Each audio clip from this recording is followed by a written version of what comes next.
Hello, ladies and gentlemen. I'm Astro from Down to Earth Astronomy, and you're listening to Loose Screws Podcast.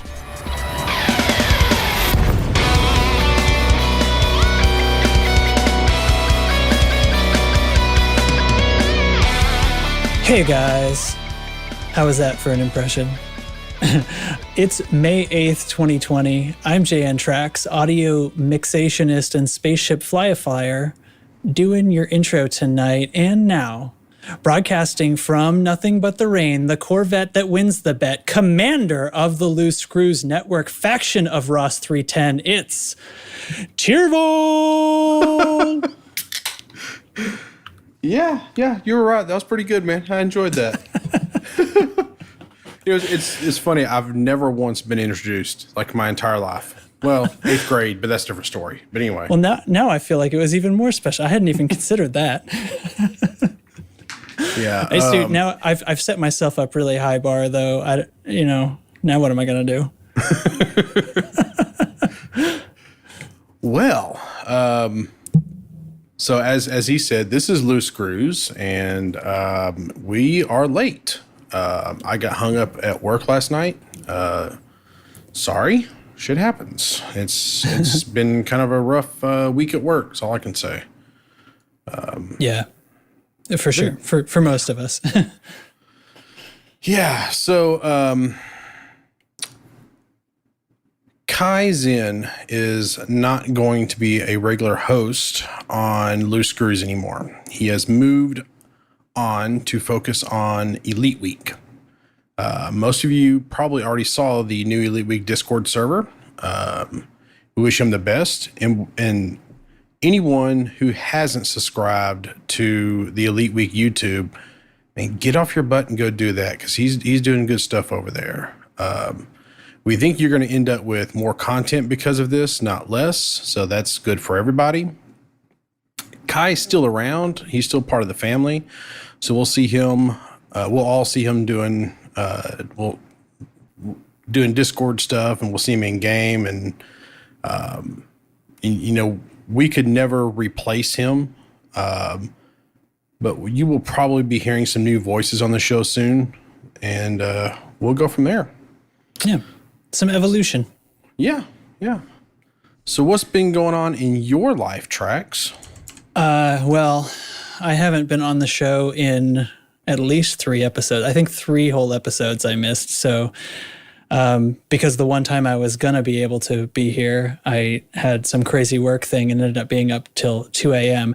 Actually, what I was working on was the next thing we were going to talk about, which I shared in the video channel earlier today, and Ty was kind enough to enter it into our show notes. But one thing, work's been sort of crazy, which is sort of weird to say, because some people I know are out of work or having severely limited and stuff like that, considering all the quarantine stuff. But for me, I have felt more busy, probably not actual hours at work, but just because we spend so much time, I'm having to care for our daughter during the day, and means sometimes I have to work into the night to make up for it. But there are cool projects going on. One cool thing that came out of being shut down and kind of quarantined, my wife sings with a local choir here that is a lot of, it's called Young Professionals, IPCC, Young Professionals Choral Collective. I got it.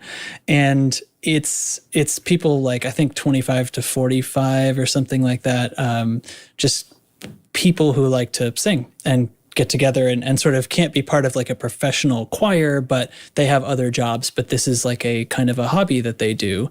And there's a lot of dedicated people in it.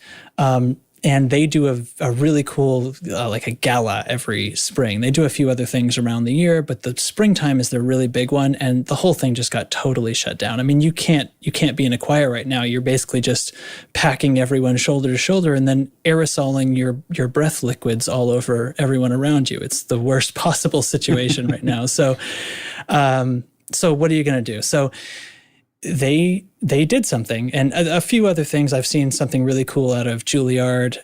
Some other kind of musical things have found a way to make it work. And this one they actually had a piece composed by an alumni of the group, and they all recorded themselves performing it, right? They all practiced and they recorded themselves like on their phone or whatever in their own house and put it all together. And I got involved in the audio mixing for it because they I knew they were going to very much need that. And I don't know if there was anyone who could do it. And I kind of said, hey, this is actually my job. Can I help you?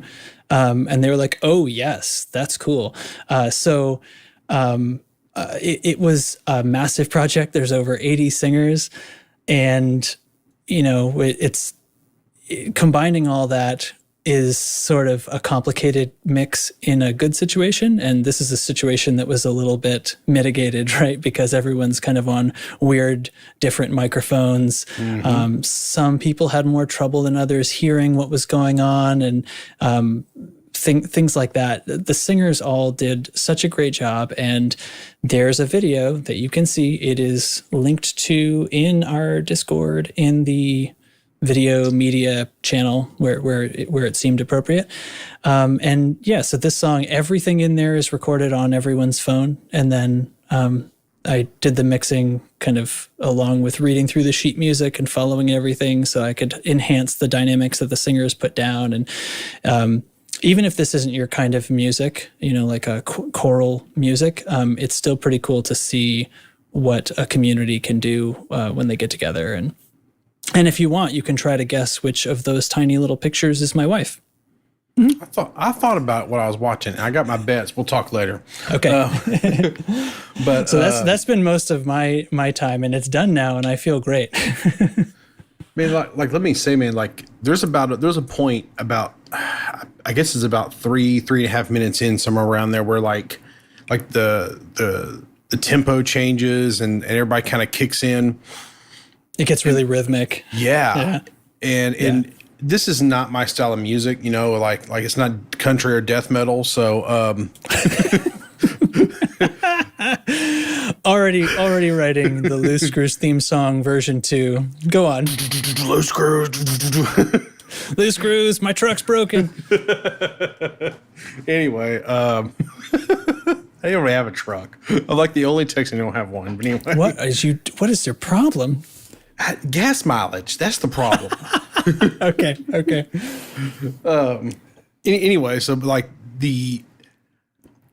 I have heard your work and you do ridiculously good work, but I think, and I don't know if you legally can, but I think that you should probably stick this on your website somewhere because I super could. Yeah. The quality of work you did on this, man, honestly is head and shoulders above. I mean, it's amazing. You got to think about it. Like if you watch the video, you notice some people actually have like some actually good mics, and some people, like you can tell they were doing it on their phone or they were doing it like with a laptop or something.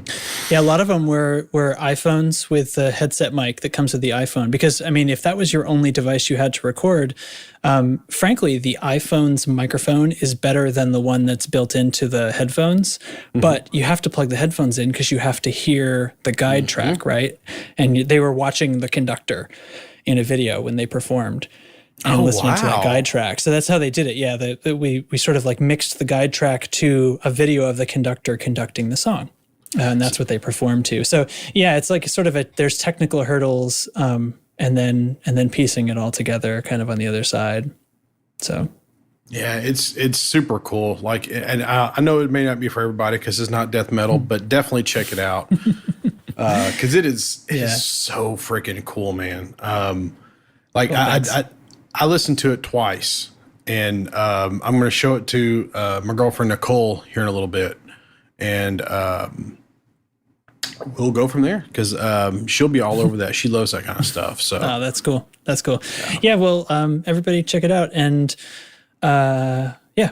we're just it's a little bit of a song kind of about this whole thing too. It's about bringing light. It's sappy. This is sappy stuff for you death metalers, but bringing light back into the room that you're quarantined in a little bit. So.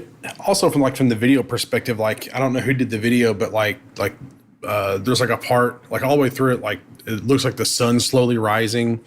And I would love to know if they arranged the little videos in basically how they would stand when they were actually in the choir, you know, like. Do they have all the basses in one area? Do they have all the sopranos in another area? I'm curious about that. Well, I know, I can tell you right away, like, I know all of the men were pretty spread out through the video.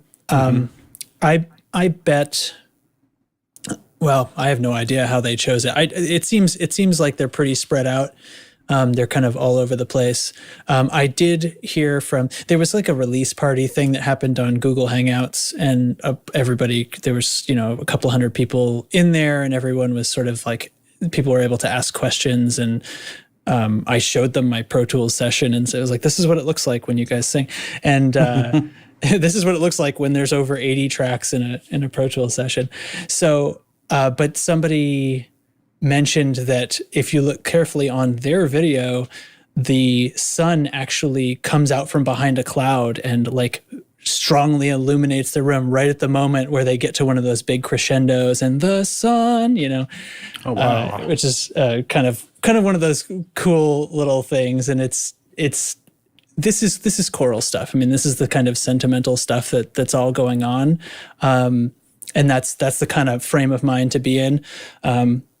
So yeah, I mean, it's pretty neat. It's pretty neat. I love death metal too. So whatever. We take all comers. My daughter likes anything with a strong beat. Right. So.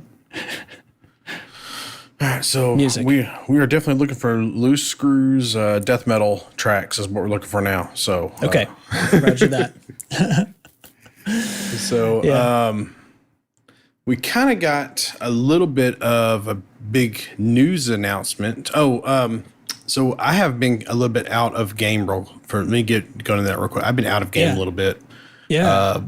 I didn't return the favor and ask you about what's going on in your IRL. Yeah, I got just not a whole lot, but anyway, I have my first old man injury. I have I'm blanking an Achilles bursitis. I'm probably saying it wrong, but Sounds right to me. It's making my Achilles tendon very sore, and I did it while carrying monitors up stairs. I carried about 50 monitors up 4 flights of stairs because the building that we were moving into doesn't have an elevator. And typically, I take the stairs from an exercise point of view. But if I'm carrying equipment, I don't, because I don't want to drop hundreds or thousands of dollars worth of equipment down some stairs. So. But there was no option this time, and I was able to properly strain my Achilles tendon, and now it's swollen, and I'm super whiny about it. So. Well, I wouldn't have known. Don't seem that whiny to me, but. Yeah. The other thing I've been doing, and I hate to even bring this up, but I will, is that I've been playing a little bit. So I used to compete in Unreal tournaments, and some of my old clan members have started playing Call of Duty Warzone, and they're like, "Hey, why don't we hang out again?" And I was like, "Yeah, I'll look y'all up." And This is the free to play one. yeah. Right. It's super fun. I think I'm only really having fun with it because I haven't really played with some of these folks in a while. So it's kind of cool to see where they've been and talk to them and stuff. So, but yeah, how's your mouse hand after all that Elite? let me tell you, it's bad. I say it's bad, but like we've won some rounds, and I had an 18 kill night, which was just ridiculous. It was just unheard of. Like, I wish the hell I'd taken a screenshot of the scoreboard, but I was like just blown away afterwards. So, and then I've had some nights where I've died, went to the gulag, died. They paid $400 to get me back in. Died, $4,500 to pay me back in, and then I'm not great. So, Wow. Well, that sounds more complicated than what I remember Call of Duty being back in the day. Yeah, it's very different, but having a lot of fun with it. But I'm actually looking forward to get back in game. I've been the reason why it's easy. It sounds dumb, but the reason why it's easier for me to play with Call of Duty right now is because when I use my HOTAS, I got to sit up a little further versus just using the mouse and keyboard and kind of leaning back. So when I need to ice my Achilles or something, it's easier for me to lean back and do it that way. Then yeah. So yeah, that's the deal. So it's just laziness and injury and all the other things. So okay, anyway. all right. Well, injury is not the same as laziness, but I probably get tough it out a little bit more. But anyway, yeah. So let's get to the news. So Frontier announced the Fleet Carrier Beta 2. It's going to run from May 11th to May 26th. And this one here, all listeners of the show are shocked, I'm sure. I know. This one here is actually going to take place on PC, PlayStation, and Xbox. So everybody will be able to do it. It's supposed to get real. Yeah. There are specific instructions that you will have to do if you are playing on PlayStation or Xbox. You have to go to this.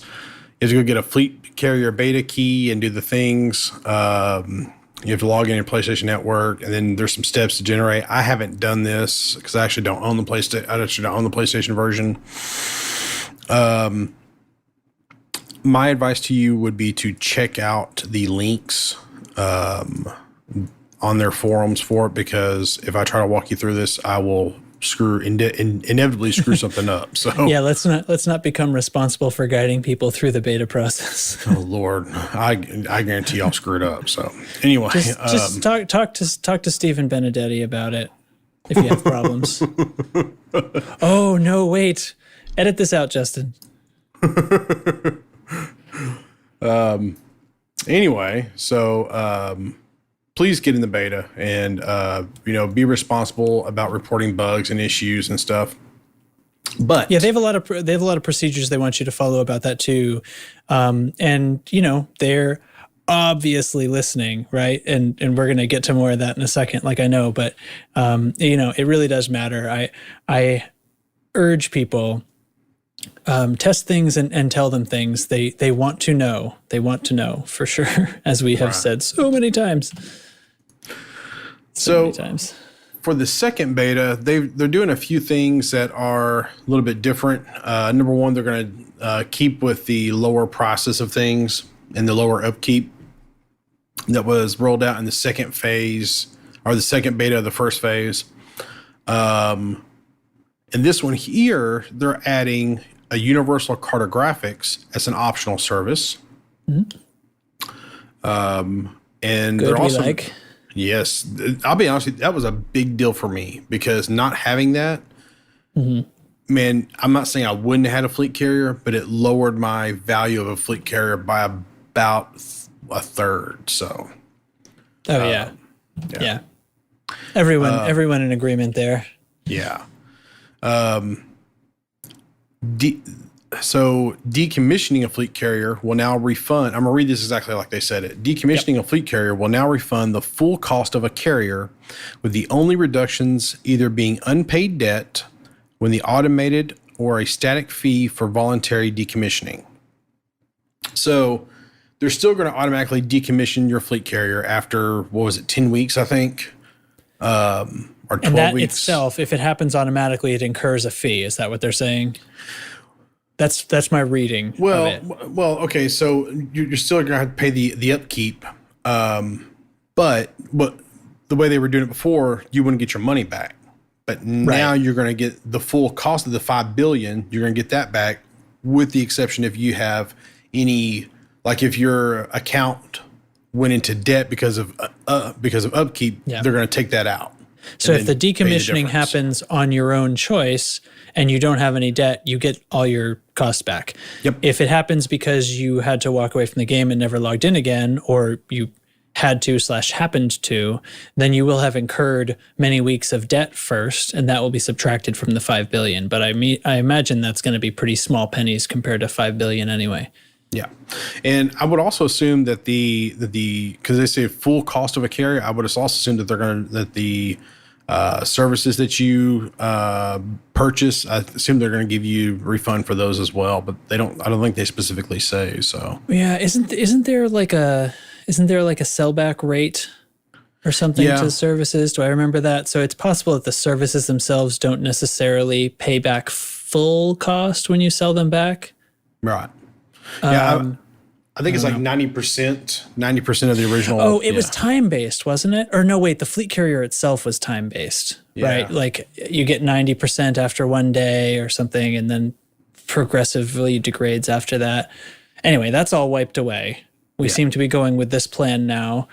And we kind of know from things that have been said in various interviews and stuff like that, like as game developers, they need to have somewhere to walk up to. They can't like give us too much and take away, because the feeling of loss is so much greater than, the feeling of gaining something slightly, even if it is where it needed to be to begin with. You know what? You're following, right? So I'm with you.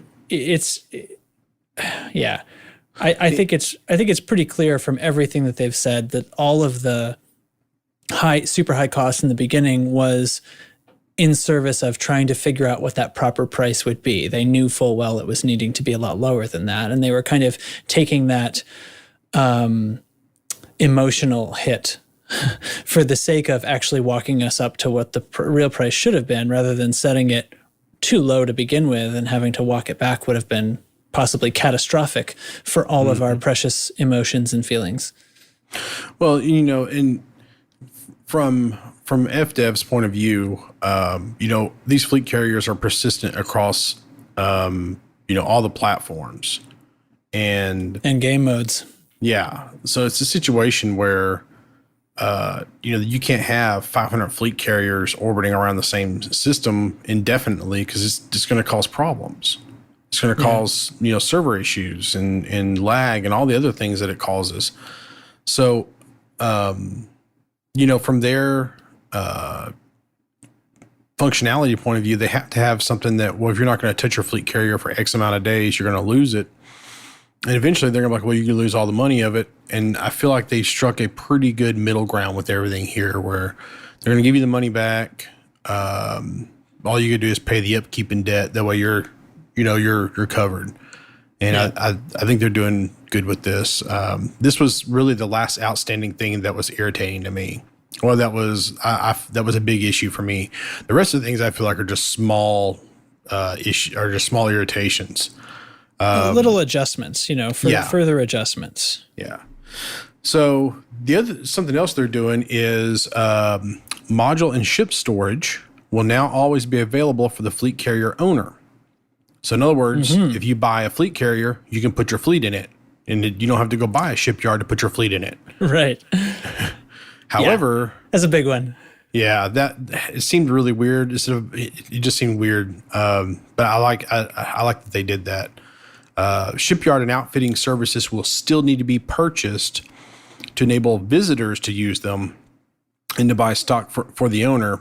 But the fleet carrier owner, so like if you don't really want to interact with people and you just want your own fleet carrier, you can put your ships on it, and you don't have to worry about paying for right. I mean, technically that says to me, like, I can pay $5 billion, and if all I wanted was a ship that my fleet could land on, if I don't need any of those other services, for me personally, my personal fleet carrier, it exists. It is that. I don't have to add anything onto it. And then everything else really is gravy. You are missing out on having your squad mates and other people store their ships on it. But by the time you're having other people be involved with you, I think it should be a lot easier to maintain upkeep. They can be helping you with that, by donating fuel to the ship and other things of value that could help you with those costs if they needed to. So I think like that's something that I didn't really think about, is having it just be available to the owner. I was sort of thinking about it going the other way, where the commodity market and the shipyard would sort of switch places as which one was standard. But this seems like a serviceable solution to me. Yeah. Seems okay. Yeah, and I kind of feel like they struck a pretty good middle ground here, make it to where the fleet carrier owner can have it, but the visitors still need to be able to have services. I think that's a good middle ground. I really do. So seems like it. Tritium consumption per light year has been reduced by approximately half. This will directly make the fleet carrier movement 2 times more efficient in the beta. We want to keep monitoring the use of carriers and tritium during the second beta, but this is our initial step in finding that sweet spot. You know, I think it was in the live stream. I think it was Tim that said but didn't say, or was it Steven? I can't remember now. It was one of those two that said but didn't say that you'll be able to transfer tritium without actually having to click the transfer button. Oh yeah, I saw someone mention that in Discord. I wasn't watching that I wasn't able to watch that live stream. And didn't the person, and I'm forgetting who it is, I'm so sorry, who said that in our Discord, I think sort of immediately said, I just rewound, and maybe he didn't say that quite, like he thought maybe that Tim had slightly misinterpreted the question. Yeah, I kind of went and looked at it too, and my gut initial reaction was he misinterpreted the question, but then I kind of was like, well, maybe he just kind of, maybe that this is something that they're looking at, that they want to see how it's going to, maybe they have that for the phase 2 of the beta in their back pocket, so to speak, But still, these are all great things that they're making changes to. I'm very happy by this. So this next part I think is really cool. So a lot of people listening right now don't necessarily have the 5 billion, or actually 7 billion. Well, they cost 5 billion, but they really get them equipped out. You got to have about 7 billion credits to really be able to use your fleet carrier or to buy a fleet carrier. So towards the end of the beta, you can join FDEF for a beta blowout, where fleet carriers will be available to anyone who has not yet had the opportunity to test them. Now, what they mean by anyone, they're gonna lower their cost from 5 billion to 1 billion. I'm sorry, 1 million. 1 million. 1 million. 1 million. Yeah.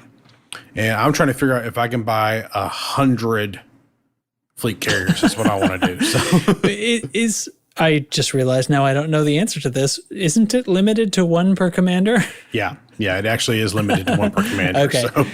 Yeah, but this is great, and just further confirmation in case anyone was still wondering, like what the beta process is for and how it works. Like they are leaving this as a real world test for the first week. Because they want to see like what the numbers are. They want to measure server loads and stuff. They're trying to make it so that when this update comes out, it doesn't kill a bunch of stuff. This is what we're attempting to do. This is a difficult thing. It's not so simple as you might think it is.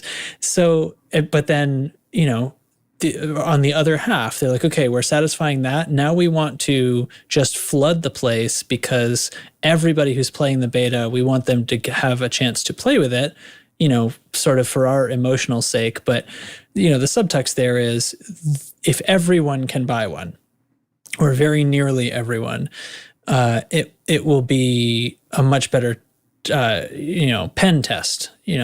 Find the bugs.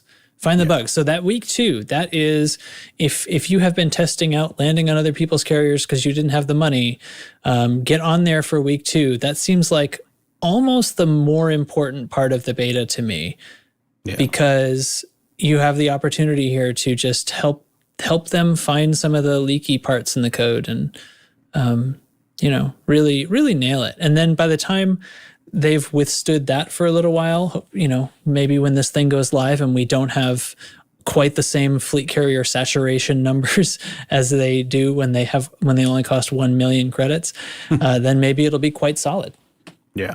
This is what we all share, our shared hope. So this is them lowering the cost like that. This is a dead giveaway that this part of the beta, they want to be a stress test. They want as many people as they can get in there to buy a fleet carrier, to jump them around, to put as many in one system as they can, just so they can kind of see where their limit is. Where how many fleet carriers can we support in one system or around one planet, really? And test that mechanic of when there's too many, what happens? What does the server do? Right. Let's test it. Let's really beat it down. Yeah. So that was kind of the news there. So when I just realized going through here that I skipped over what I wanted to talk about, distant screws, because sure. last week we closed out distant screws and you weren't here to talk about it. So let me say this real quick.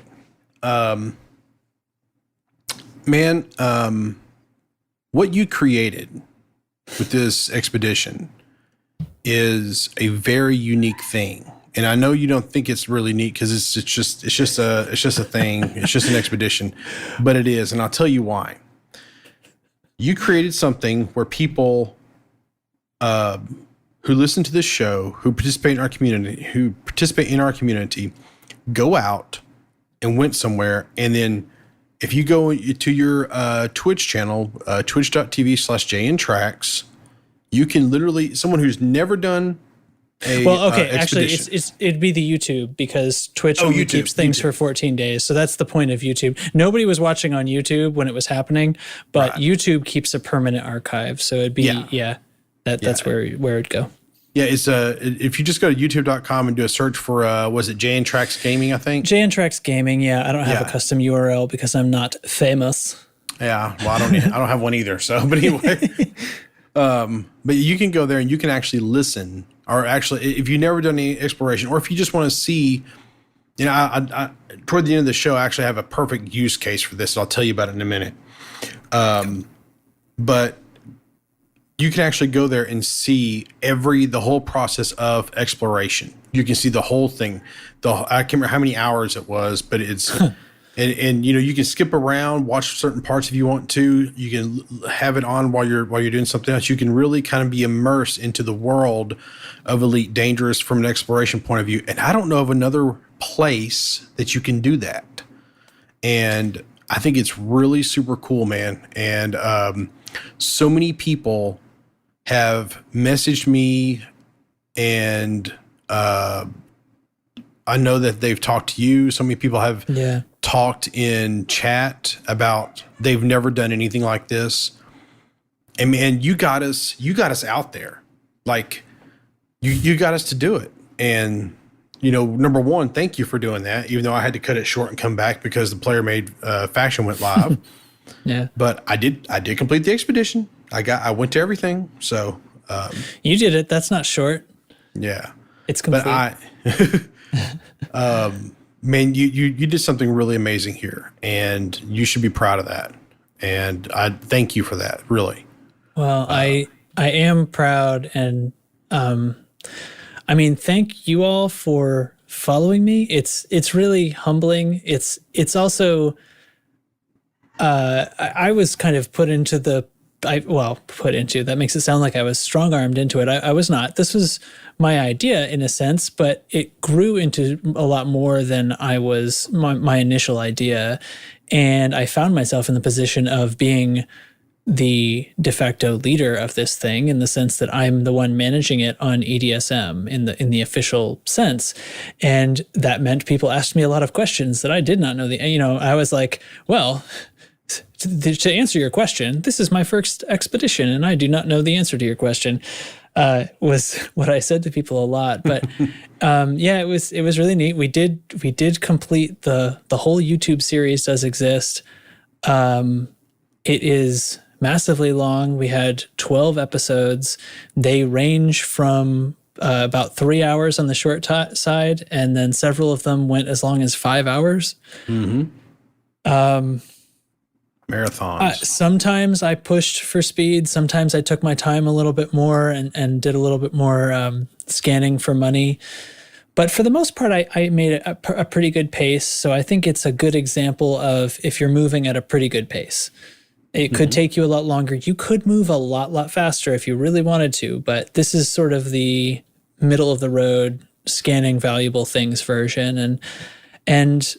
But what really surprised me is just how everybody came along and here. So I've got the page up and there were 74 participants. And so far 43 people have succeeded. That's most everybody. It looks like we've got 86.5% up into waypoint 38. And then the last, the last 6 waypoints, almost 70.5% of the participants have completed up to there. So there's only a few people left out there coming home. It's been great. We have so many amazing screenshots and fun stories. Strange things happened when we were out there, like rescuing Dub's SRV from orbit. That YouTube video that was a sort of impromptu stream. It is not in the playlist for the Distant Screws, but it is on that same YouTube channel. If you want to watch Dub's, you guys did talk about that last week too. I was able to listen. All the kind things you guys had to say last week and mentioning that too. There's the memorial for Junior Commander Wiggler. Actually, I have a special message that Commander Jello Wiggler recorded for us all, for all of us in the community. So I will play that now. Hello, Loose Screws Universe. This is Commander Jello Wiggler reporting in. I just want to say congratulations to Trax and the Loose Screws leadership for an awesome expedition. Congratulations on the completion. Thank you very much to the commanders who came out to Evelyn's memorial service and who braved piracy and NPCs and hauled out tributes to Junior Commander Evelyn. Thank you so much from my family to all of yours. Thank you. 07 Commanders. Thanks to Jello for sending that message. It was really an honor for myself and everyone I know to be a part of that. It kind of touches all of us in our own way, to kind of to be there. And that's what a family is for, in a sense. That's one of these constructed families. This is one of those families where we have a little bit of a say in choosing it. Some of your family members you don't choose, and some of your family members you do choose. And I think there's a lot of importance to both of those personally. So, I consider this to be one of the families where somewhat we are choosing, and that has a really strong importance to me too. And so that's how I think of this community. And I know a lot of other people have expressed that to me and told me how much fun they had. We are definitely going to get something more going, other events, but definitely some other kind of expedition. I'm happy to have a break from it and be able to just play the game and stuff. And we've all been having a lot of fun with the new faction and stuff, but the time will come and we'll get back out there. And I'm open to suggestions for some way to make it different. I would like, it's probably not the right thing to have like a restrictions on it, but I would like something about it that's different. I do want it to still be accessible to kind of all levels of play. And so saying like, this has to be a small ship expedition, that's the sort of thing that means we kind of have to have unlocked all the engineering, because the small ships will struggle to jump far enough. So we'll think of something, and I'm open to suggestions if people have it. And hopefully the next one will be, will have its own very, very fun things about it. I don't know what else to say about it. So a couple of the ideas that I wanted to kind of kick around at you real quick was a circumnavigation of the galaxy would be kind of cool. I also thought it would be kind of cool. That is so far, dude. I know. And all the stars out there suck. This is the thing. Like, see right there, I don't know, man. Could the average player even do that? There's places out there where you just can't. You know, Yeah. that would be tricky to navigate. It's a challenge. So the idea of running in my head was, well, let's like we know like the Anaconda Graveyard, you know, where you I think it'd be kind of cool to take a fleet carrier that we all, you know, work together to keep stocked full of tritium out there to the Anaconda Graveyard. Now I know other people are going to beat us there. It's not a race. Yeah. I just want to go there. I think it'd be cool. And there is a number of stars that are only reachable by the fleet carriers once they get in game. It would be cool to do something like that, you know? It's like a mapping project. Right. Yeah. And then people could bring like pretty much whatever ship they wanted to bring. You know, I'm thinking bring a miner, bring a rescue ship, bring a long range explorer, bring something that has guns and is fun, you know? Yeah. You know, and just so we could do something different. I think that'd be kind of cool. Yeah. When not. Or over a few months. Over a period of time. Yeah. It also kind of depends what happens in the new era. We might have something completely different we're going to have to work on with the new era. So, yeah, that's true. I mean, timeline wise, well, with the other news, I can't remember if this had happened since the last episode, but the new era is now looking at being Q1 next year. Yeah, due to virus related delays. I don't know if that means we'll try to get the next expedition going first. I don't know. Maybe. Yeah. And we're going to have to, we're probably going to sit down and map out a few things. Cause there's a couple of things I'd like to do, community related wise. Like I'd like to set up like a race night where we find a planet to go to. And like, I would love for everybody to bring your own ship, you know, dealer's choice at that. And then everybody bring a Viper, no engineering. And then we have a Type 9 stock race through the same canyon on a high G world. Yes. But I mean, stuff like that would be kind of fun. Yeah. And so there's a couple of things that we need to sit down and get some dates on. But I think that'd be pretty fun. Definitely. I like that stuff. I love that kind of stuff, man. A lot of that stuff can be had so cheap too that this is mass participation, you know? Yeah. I can dig it. But man, you know, I really can't thank you enough for putting that together, especially the timing on it, because you look at that kind of happened right as that, and this was just, you know, serendipitous that it happened that way, that it happened right as all the virus stuff was going on. So that was a good way for a lot of people to be able to kind of bring together. And a few people, I know you're still out there exploring. That's fine. However, there's a waypoint you need to add after you go back to LHS 317. Don't sell your data there. After you land at LHS 317, go about 90 more light years to Ross 310. And go to Maury Port, because we need all of your datas. Go it's over not hard. You've gone this far. Exactly.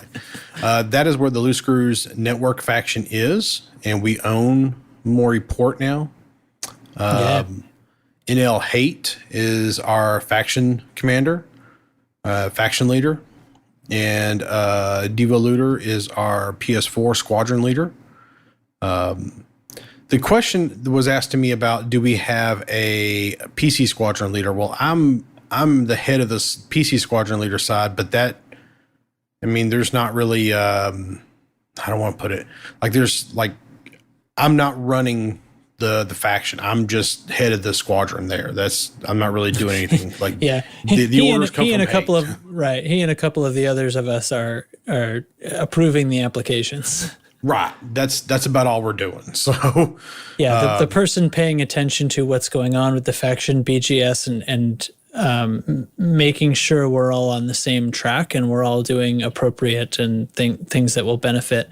That's being headed up by Needless Hate. Do we say Needless Hate or NL? I think it is. It is Needless. It's abbreviated in Discord though. So it is. Yeah. But he, Gosh, now I'm not sure if his commander actually is Needless Hate or just NL Hate on the Xbox. Because he's Xbox, and we personally don't play Xbox, so we haven't seen his commander name. But yeah, good enough. Anyway, yeah, just message him in the Discord, and if you are participating in the faction and you want to get in on all the stuff, holler at him, and he can get you set up. He did want me to pass this along. The current influence is above 62%. We're like at 62.5 or something like that. We have a soft goal to get to 75%. So we need data. We need combat bonds. Not combat bonds. We need missions, bounties. Missions, bounties, stuff like that. Yeah, if you're doing any bounty hunting, turn in at Moriport. Like there's a Hazres within the system, actually 2, and running missions for the faction. Also selling, doing trading that where you sell to Moriport for a profit. All of these things are beneficial to us in various ways. Yep. We also got our security up to medium, so that should help out with pirate situations. He also said trading a little easier. Yep. He also said that the war in V740 Cassiopeia has finished and no new faction has spread there. Our plan remains to expand our influence within Ross 310 and between our missions, continue to do trade runs while maximizing profits at Moriport. And if you have any questions about any of that, please holler at NL Hate. These orders change daily. So yeah, if you want to be notified about that stuff, there is a channel for it. But we also made a special Discord role. We really just want you to ask us to be added to the role so that we can send pings to that role, essentially. So LSN member, when you have that role, if somebody decides that there's a new order for the day or something, they can ping and it will, alert within Discord. Instead of just appearing in the channel, it'll actually send you an alert. If you want those alerts, just ask one of us in the Loose Screws crew and we can add that role to your Discord user. Yep, absolutely. And also big kudos to everybody who helped out to get us this station and to get us to win us the war. That was super fun to fight in, and I had fun. And big kudos to Hate for running this, and he's doing a great job so far. So appreciate that. So proud. So, yep. So last week on last week on TIE Spies, I wanted to see your favorite picture from Distant Screws. So I'm not going to pick a winner this week because it's really freaking hard to. There's a few that kind of stood out to me. Jollyman has a really cool sunrise with like these other planets in the background with eclipse that I think is really cool. DJ Wiley has a landable world with geological activity, which, man, the way he photographed that was interesting. Crash, he's got a ring planet rising that he wanted to specifically thank Trax. By the way, that's another kudos to you, buddy. Evil Genius found a campfire and some rings. Ragnar Star. Ragnar. Sorry. Yeah, sure you did, buddy.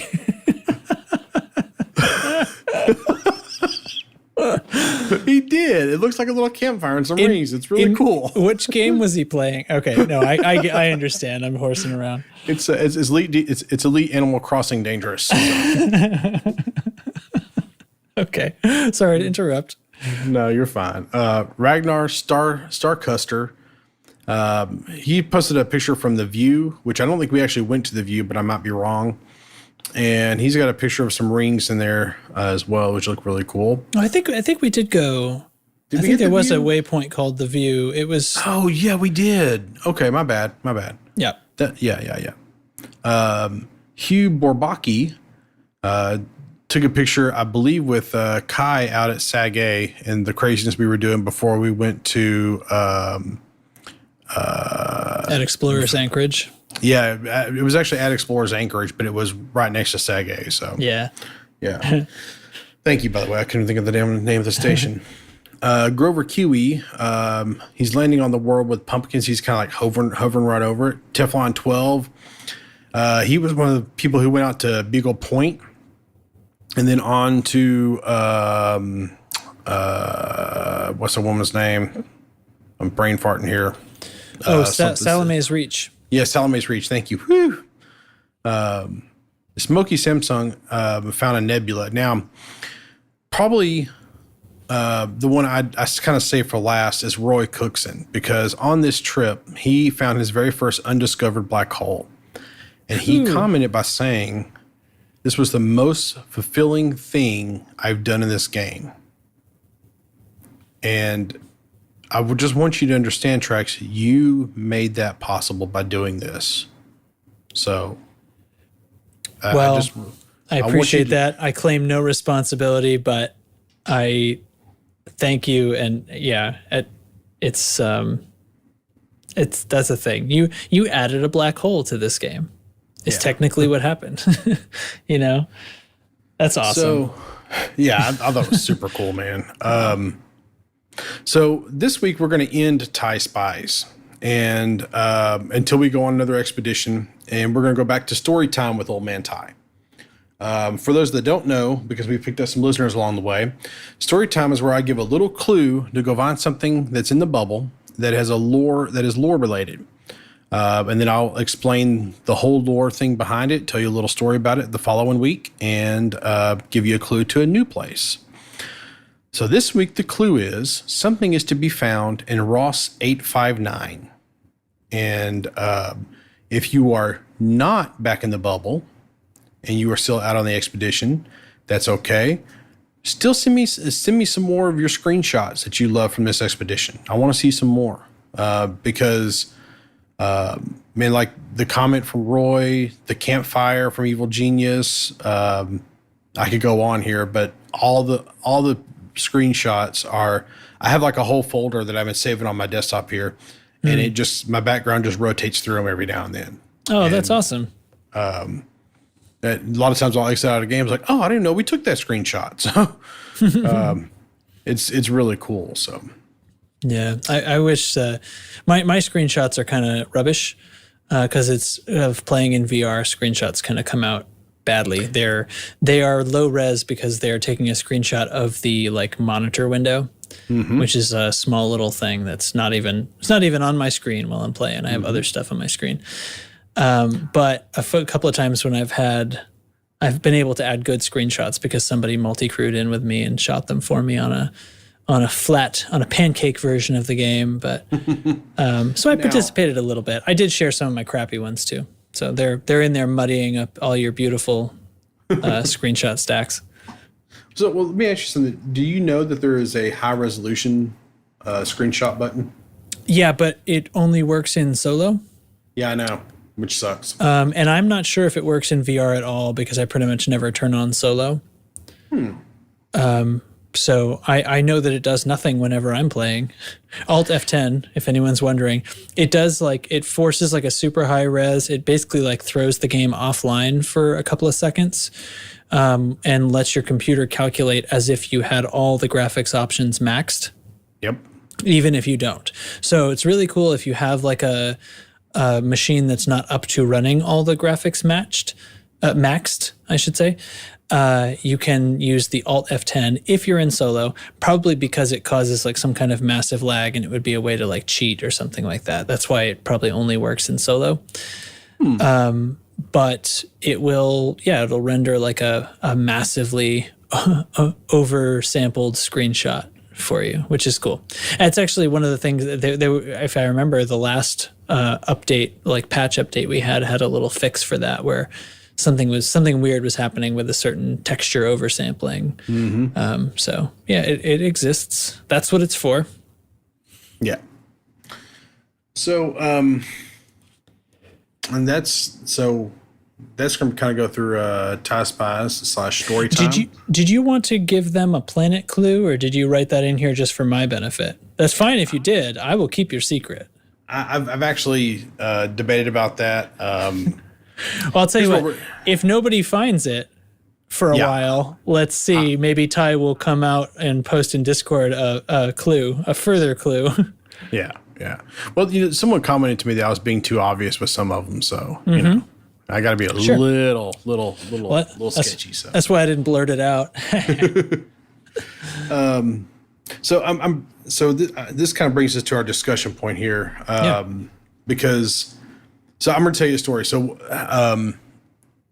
there's this new technician that we took on a few months ago, and I recently discovered, because we've been doing all these Zoom, like she's been working from home, and we've been doing all these Zoom casts, and she's doing one from her computer, and then she's sitting in a DX Racer chair. So I messaged her and said, "Hey, what games do you play?"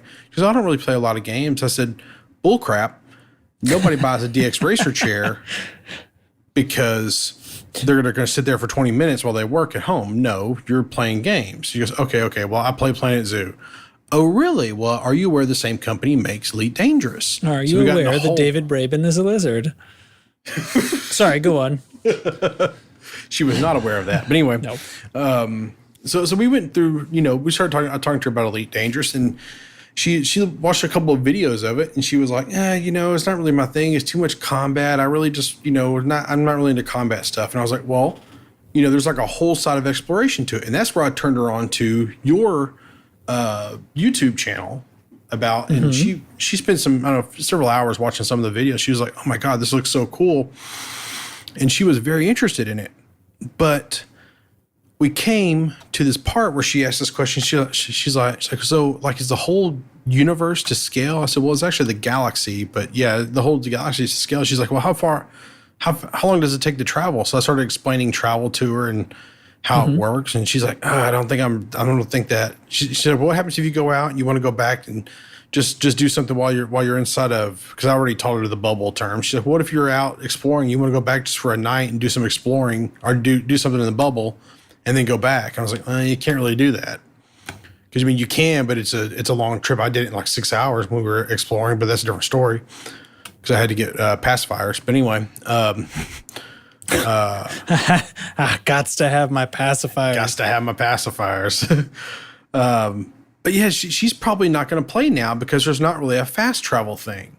So that got me thinking. Yeah. Does this game need a fast travel? And my initial reaction was, fuck no, it does not. But the more I kind of thought about it, and now we're going to take the 500 light year jumper thing with fleet carriers kind of out of the equation here, because that will eliminate some of this, But that's complicated enough. That's not a fast travel. That is an extraordinary means. Right. It is something that you either have to have a massive amount of funds for, or friends in the right places who are willing to move something exactly where you want to go or close to it, So I come up with 3 different ideas that would be kind of cool. And I want to know your opinion about them. We'll go through them real quick. Well, sure. First of all, do you think Elite Dangerous should have a fast travel? Heck no. I absolutely not. Sorry for my language, but to me, most of the appeal of this game is the lengths that they've gone to make it simulation-like. And I appreciate that there are aspects of it that are specifically not totally sim for the sake of it being a fun game. I don't think that fast travel is one of the compromises that they would need to make. I think they did hit this in the right way. And as much as we would love to have some ability to go right to a certain spot, instantly, I like that there's no in-lore way to do that. And I mean, I could make a very strong argument that we already have ridiculous fast travel that makes no sense for actual physics. When we're in Super Cruise and we're going thousands of times the speed of light, but we can still see our surroundings, what are we seeing?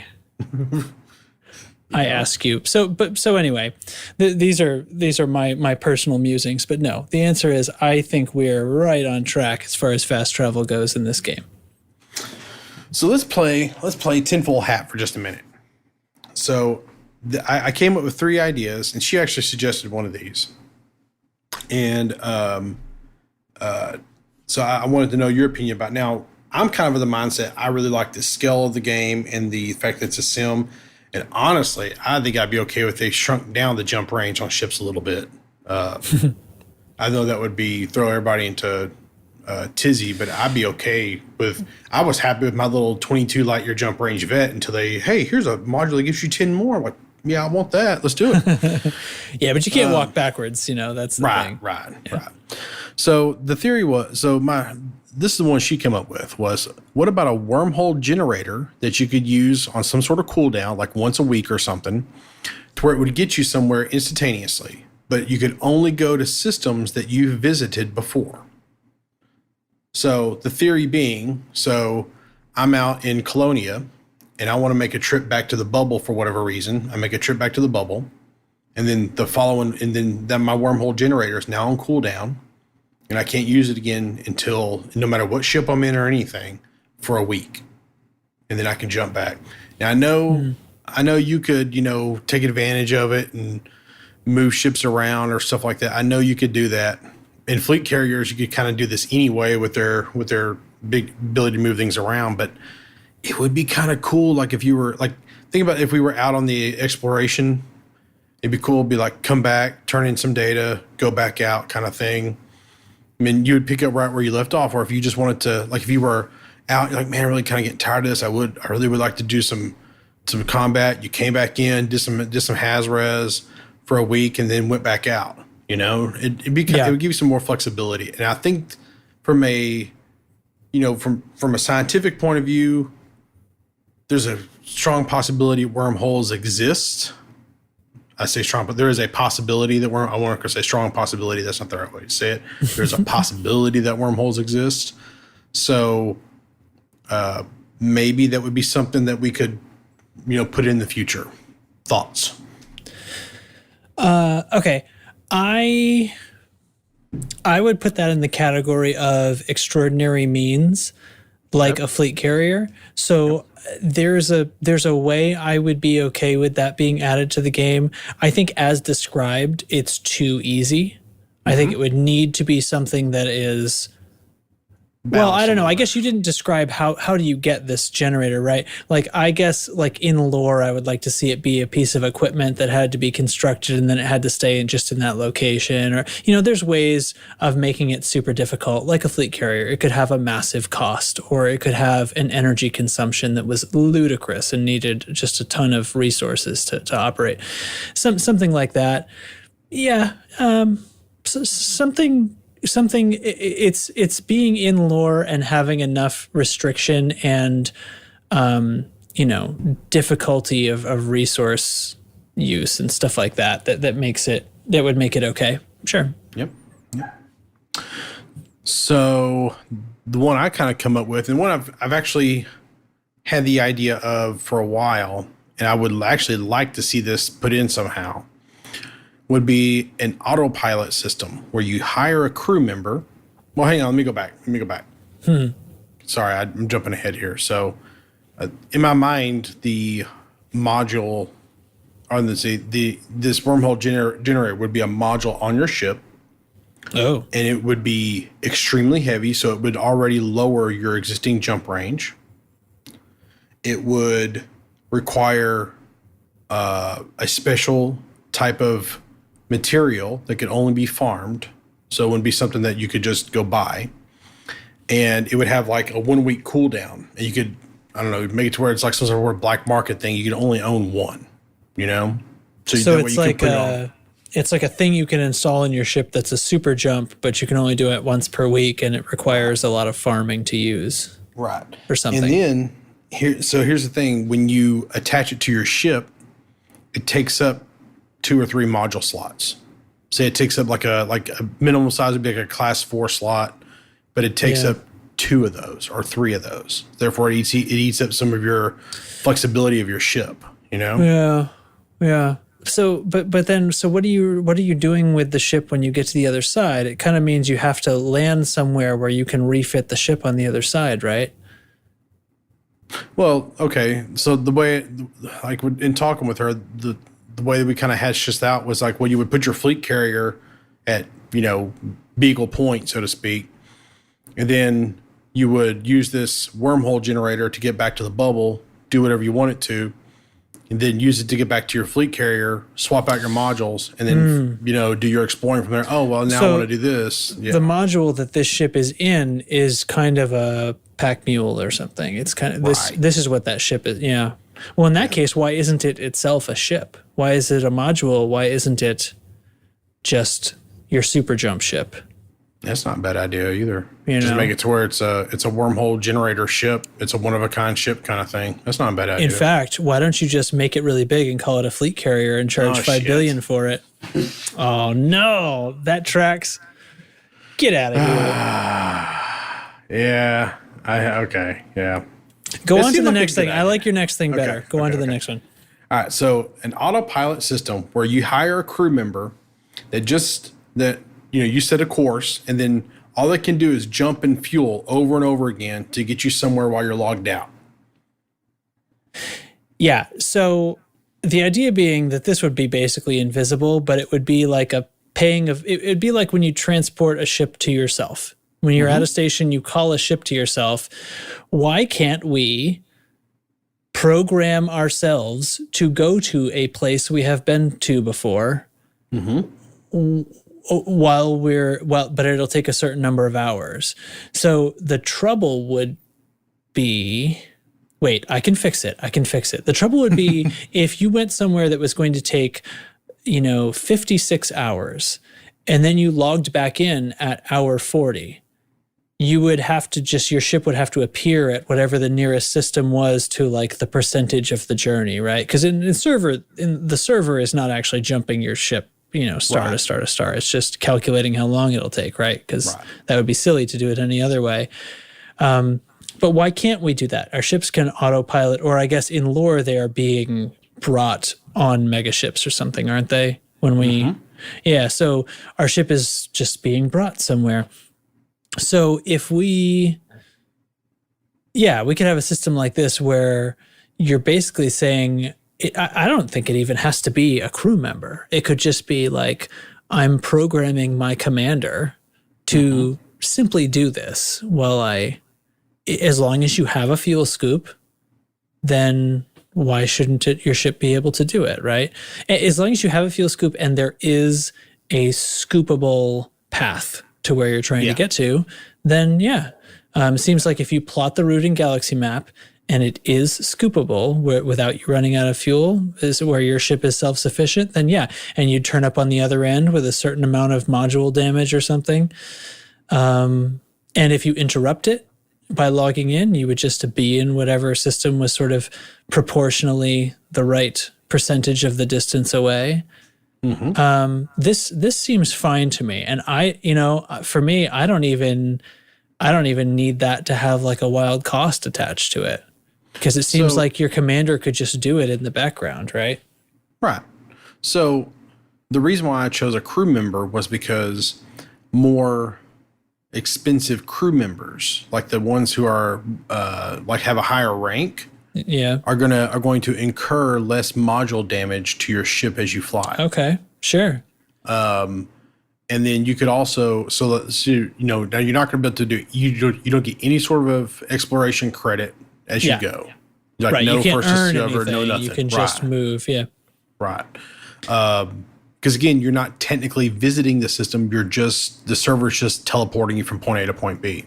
Yeah. And maybe like less experienced pilots, maybe they have a failure and take you off course every now and then. Like they'll put you, 100 light years off. Like, oh, darn, I messed up. Sorry, boss. Okay, so the thing I like most about this idea is it fits in the lore. It doesn't take away anything from the game because you can only go sort of as fast as dragging a ship to yourself, which already exists in the game. Like, so we sort of established you can only move that fast. So you're not cheating. It's not taking away anything from the game because this is just happening at a time when you're not playing. Right. So I don't think it should have like an extraordinary cost attached to it or anything. And it adds fun to the game without subtracting anything. I think that's fun. Now, the risk that my pilot would throw me off course and I'd end up at the wrong place, I do not love that. I kind of don't think I don't think it needs that risk. I kind of think this hasn't got a gameplay negative, right? I think it could just be essentially free, close to free, because what's the downside to making it basically free?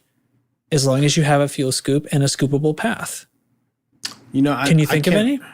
The only one I could really get my brain around was, so I think about like circumnavigating the galaxy and how, like if we were going to plan a trip that did that, we would have to have a ship. We have to have a group of ships that could jump pretty far because the star density is far less. And I mean, unless we did like this thing where we like went out, dipped back in, come back in on each arm and right.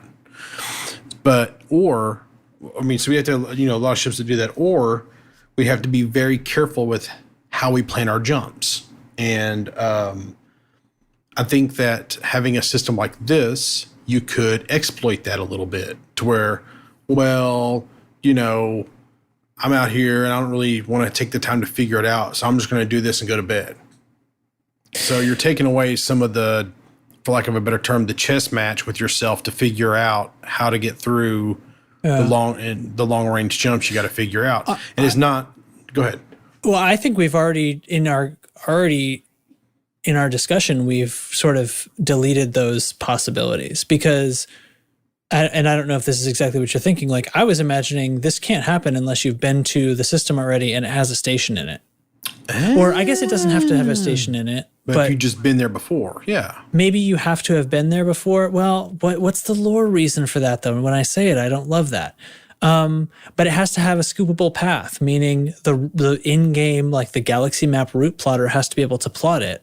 And if it can't, and if you're going to run out of fuel, it would show you a warning. Like, if you try to do this, you're going to run out of fuel at this system. And if you go ahead with it anyway, it would be like, okay, here you are. You have no fuel. Next time you log in, you're at this system and you have no fuel. Good luck.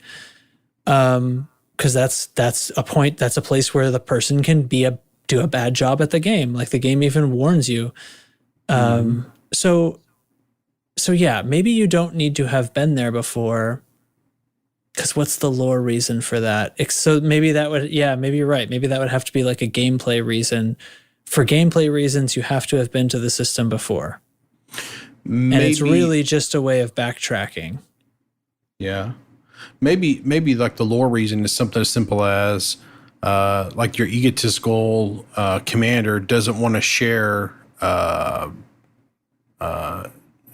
first discovery rights with a crew member. Of course, if you go with your theory of not using a crew member, then Well, maybe it's like an auto jumper module that isn't heavy or onerous or anything. It's just like a size 1, like the Super Cruise Assist.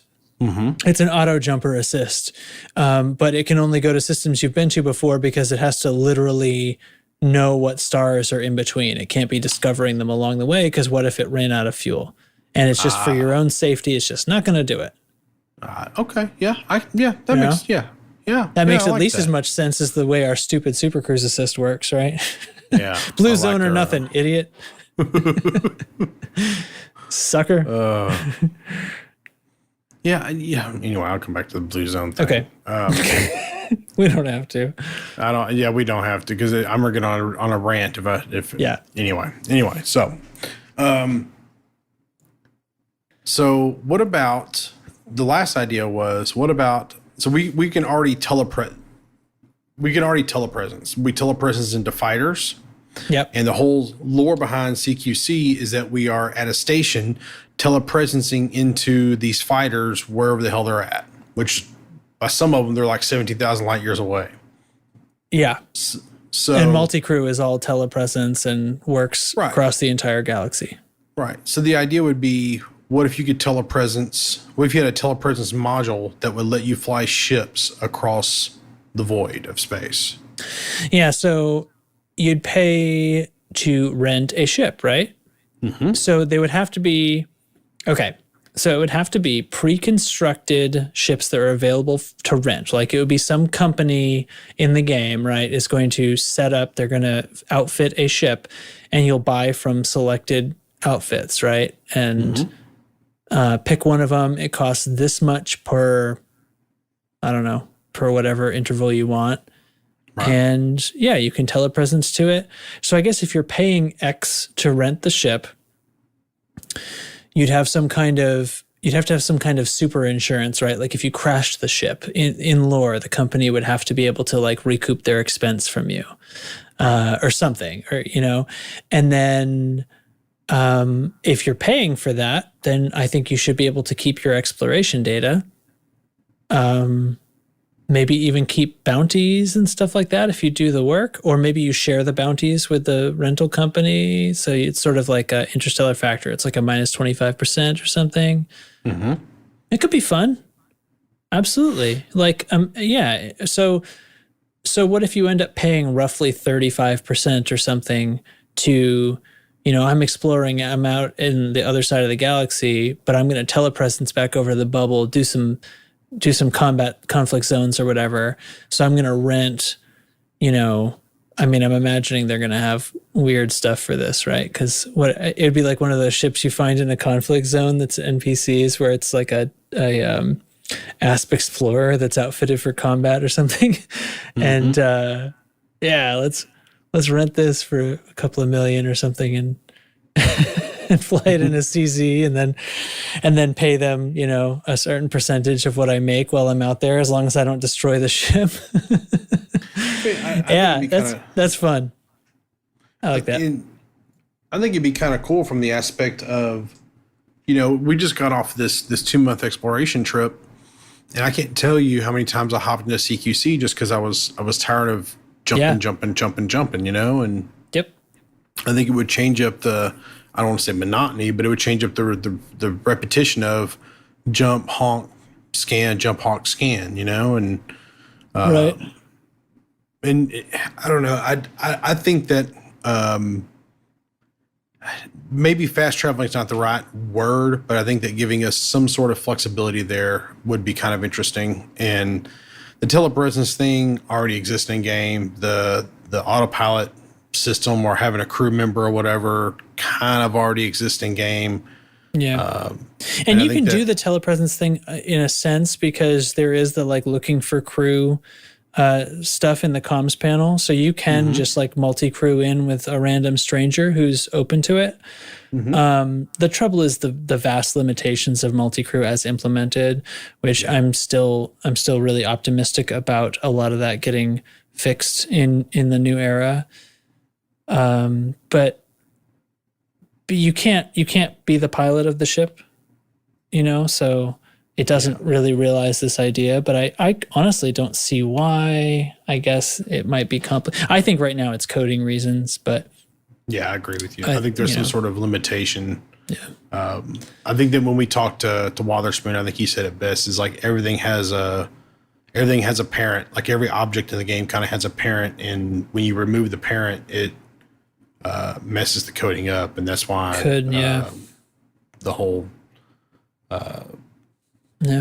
multi-crew doesn't work with multi-crew, SRVs, wings, all these incompatibilities, and just, you know, general bugginess. Nothing in this game is as buggy as when you start messing with multi-crew. Yeah. Now, that being said, they actually have done some patches recently that have fixed a lot of stuff. So hoping for more progress on that front as we go. Yep, I totally agree. So I think that's going to wrap it up, though, unless you have anything else, man. Well, let's just shout out some new Discord users, and holy crap, I forgot that. Thank you. I completely forgot that. It doesn't matter what order we do these things. Let's do it at the end, because you know what? Thank you for listening this far into the show as we ramble on and on and on. So we're going to circle back to last week, because I think I have the correct date when we should pick this up. So welcome to Cogulus. Gav Cook, parens Cogulus, PS4. Now I'm really confused. So now I think I just welcomed Gav Cook on a different platform. Is that what happened? Anyway, Gav Cook, hey bud, welcome. Single Malt Scotty, good name. Hardly Dan, also good name. Mark Winston, IEC. Mac Winston, EIC. Me, did I say Mark? Sorry, my dad's name is Mark. This vague dyslexia is happening to me just then. Mac Winston, I'm so sorry. That is super stupid of me. Anthony Mills, Richard Hiller. Yeah. Hillier, you're right. See, I can't read. Malachi. Oh, I get it. Malachi. Yeah. Last Phoenix, spelled with lots of weird characters. Last Phoenix 81. Tortorden. Stanton 73. Sorry, were you interjecting? Yeah, so Tor Torden did something really cool. He actually put out PCVR on his tag, and I think that's super cool he did that. Oh, yeah. Should I be doing that too? I don't know. I have PC on mine. But yeah, maybe we should. Well, I don't know. See, so for me, the PC thing was because that's when we can add each other as friends in game. Whereas VR doesn't necessarily have anything to do with it. I appreciate a fellow VR. Hoorah. So yeah. F James. F James. I think that's fun. Anyway, Falconfly. We've got Ragnar Starquester, then Ragnar 13. Another overlap or just a coincidence? I'm not sure. Pythias, Srafa Orsap, Orasp, Srafa Orasp. Whew, got it in 2. We have ISCC Polar Bowl 665. Shoot. See, almost had that one too. Tech 1979. F4P-TP. Good one. And then just today, Commander Samite Fan 1. You would say Samite Fan? I would say Semite Fan. Semite Fan 1, yeah. We were chatting with him actually a little bit earlier this afternoon. Welcome. Thanks for listening to the podcast. Thanks for being a part of our Discord community. We hope to see you out there. Prepare to get a little loose and very screwy. Yep. Man, I can't believe I forgot your Discord. I feel like an idiot now. That's but cool. Thank you. That's why I keep you around, because you cover my sick. So thank you. All right. But I think that is going to do it for the show. Yeah. Sorry, I was going through my mental checklist. No worries. You want to get a hold of us? Best way to do it is on the Discord, which you can get through tinyurl. What is it? tinyurl.com/loosescrewsed. The other way to get to it is go to loosescrewsed.com and go to the contact page, and there's links to everything there. The other thing that I want to do today is that normally I say goodbye and I start the show, but this week Track started the show, so we're gonna let him say goodbye. Oh no. You didn't have time to prep for this one, so take us out, buddy. All right. Okay, my catchphrase then is going to be